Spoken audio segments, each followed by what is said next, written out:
everyone. Welcome to class, where math actually makes sense. Today, we're learning about something new called the factor theorem. But don't worry, it's really just connected to what we already know about long division. So if you can divide numbers, you can understand this. Let's break it down step by step so it actually makes sense. Before we talk about factoring polynomials, let's think about regular numbers. So is 7 a factor of 10? So let's go ahead and divide. So if we do that here, we do 10 divided by 7. We're going to get 1, because 7 times 1 is 7. 10 minus 7 is 3. And then 7 times 4 is going to give me 28. Then we're going to get 20, 2, 14, and it's going to keep going on and on. So, because we didn't get a remainder of 0, 10 divided by 7 equals 1 with remainders, right? That means that 7 is not, it's not a factor of 10. 5. Let's check if 5 is a factor of 10. So let's go ahead and do that. So if we do 10, divide that by 5. So 5 times 2 gives me 10. 10 minus 10 is 0. You get a remainder of 0, right? So what that tells us is that 10 divided by 5 equals 2 with a remainder of 0. So a remainder of 0 means it divides evenly. So, yes, 5 is a remainder of 10. So anytime we divide and get a remainder of 0, that tells us that the divisor divides evenly. And that's what being a factor means. So how does this connect to polynomials, right? So let's take that same idea and apply it to polynomials. And we've done this already. So remember how in long division, when I taught it to you guys, we would divide a polynomial like f of x by x minus a. We always end up with a quotient and sometimes a remainder,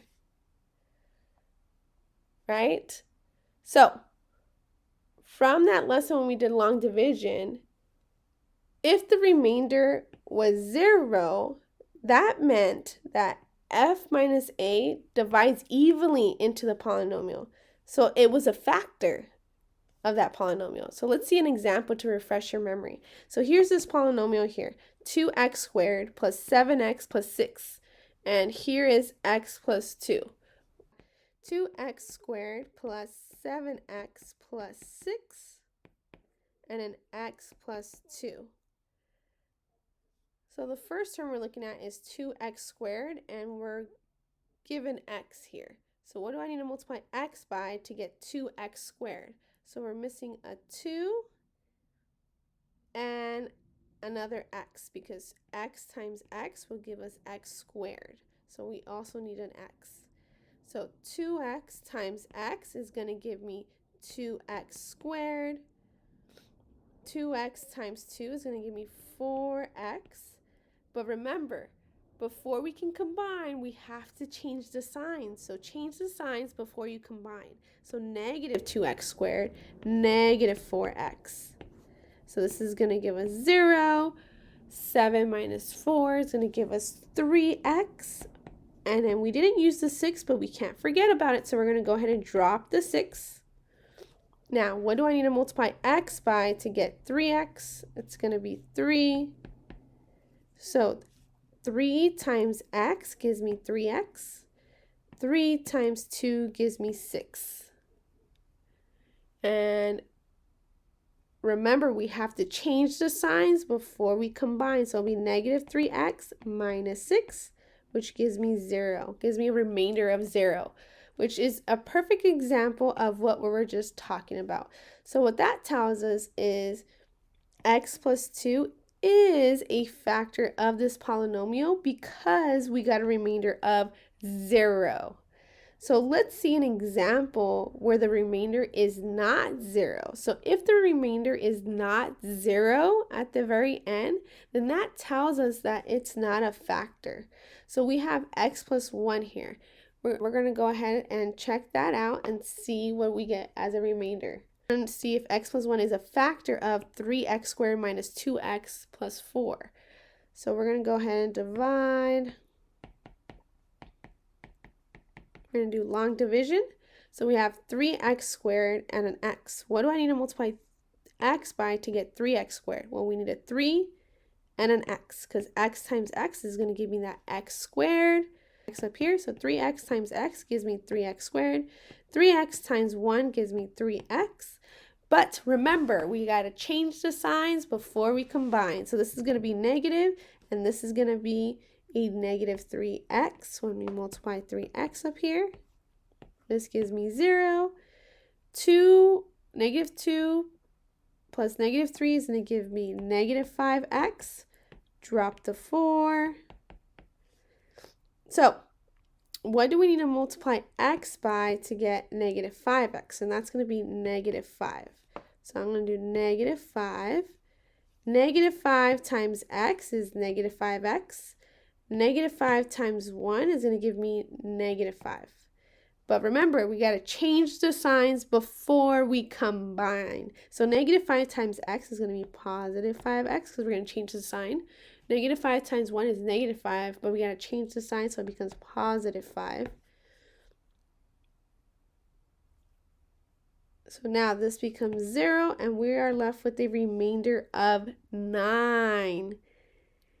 Now, because we have a remainder of 9, that tells me that x plus 1 is not a factor of this polynomial right here. So that is an example of this statement right here. If the remainder is not 0, which it wasn't, it was 9, then it doesn't divide evenly, right? So x plus 1 is not a factor. Now we're going to go ahead and talk about the factor theorem. The factor theorem is just a faster way to check the same thing without doing the long division work. Instead of dividing, we just have to plug in the value of a and see if the result is 0. And if it's 0, it's going to be a factor. If it's not, then it's not going to be a factor. So let's go ahead and do an example. So we have f of x equals x squared minus 8x plus 15. We want to check if x minus 3 is a factor of this polynomial right here. Now, think back to long division, and we just did a couple of examples as well. You can go back on the video to look at those again. If we were dividing f of x by x minus 3, we'd want the remainder to be 0, because if it's 0, then that tells us that x minus 3 is a factor of this polynomial, right? But the factor theorem lets us skip the long division and just test it. If we plug in a and it makes the equation equal to 0, then what that tells us is that x minus a is a factor of that polynomial. And if it doesn't equal 0, then it's not a factor. So let's try it out. Let's actually do the actual math so we can see here. We're going to do long division first because I know we're familiar with that. So we're going to use that method first before we try the factor theorem one. So let's go ahead. So x minus 3, x squared minus 8x plus 15. So we have x and we want x squared. So we're going to go ahead and write x because x times x is x squared. X times negative 3 is negative 3x. So let's go ahead and write that down. And remember, we have to change the sign before we combine like terms. So this is actually going to be a positive 3x instead of a negative. So negative 8x plus 3x is going to give me, I was going to write positive 5x, but it's actually a negative 5x. And we didn't do anything with the 5, so we're going to go ahead and drop it. So now we have negative 5x plus 5. And in order to get negative 5x, we got to multiply x by negative 5. So I'm going to go ahead and write negative 5. So negative 5 times x is negative 5x. Negative 5 times negative 3 is positive 15, but we're going to write negative 15. And I just noticed I made the simplest mistake here. So our original polynomial has a 15, and I wrote a 5, and that can cost me the problem. So be careful when you are copying down the problem, because that is the worst way to lose points.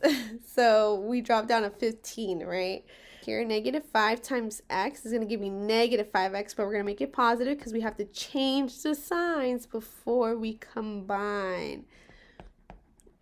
And when we combine these together, we get a remainder of 0. Because we get a remainder of 0, what that tells us is that x minus 3 is a factor of this polynomial, right?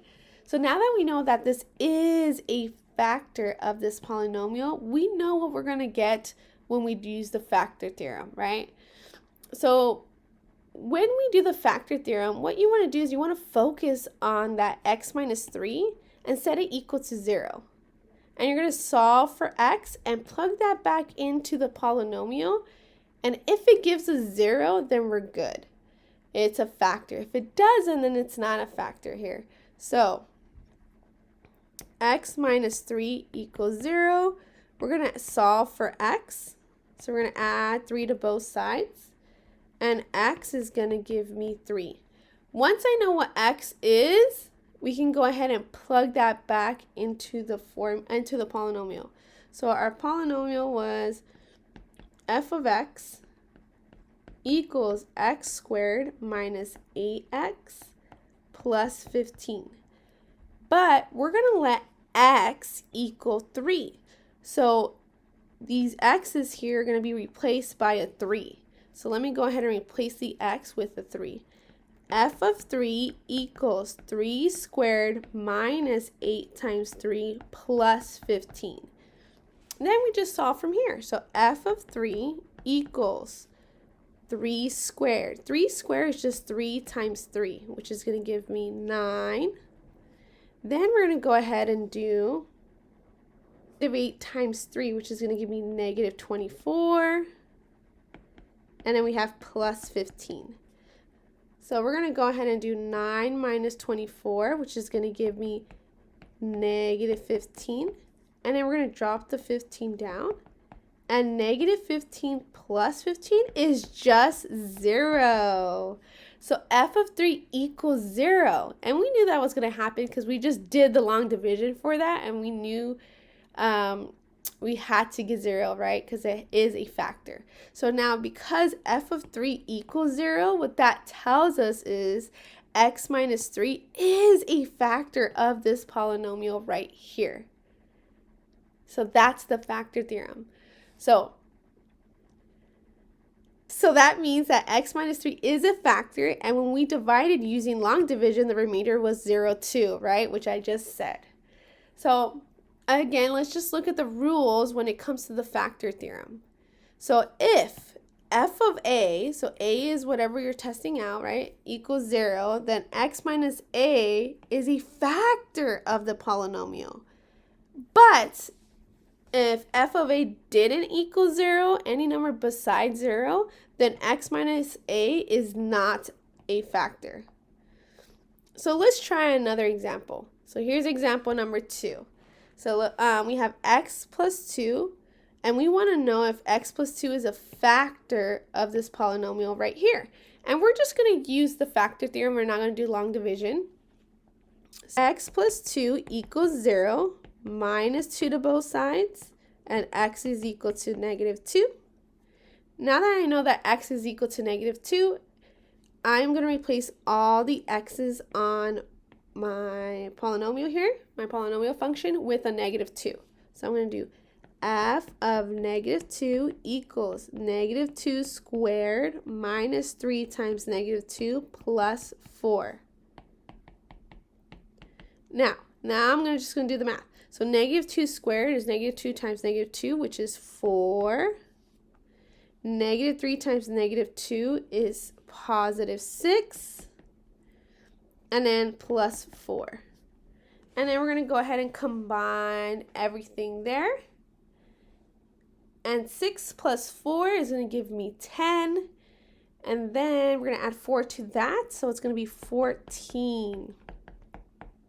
So f of negative 2 equals 14. What that tells us, since it did not equal 0, then x plus 2 is not a factor of f of x equals x squared minus 3x plus 4.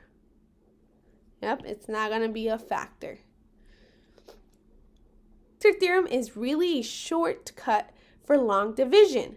Instead of dividing, we can just plug in the number of x, and if we get 0, then we know it's a factor.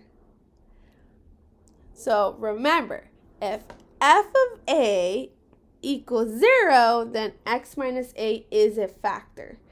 But if f of a is not equal to 0, then x minus a is not a factor. So what did we learn today? The factor theorem is just a shortcut for long division. If plugging in a number makes the polynomial equal 0, that means it divides evenly, no remainder. And x minus a is a factor.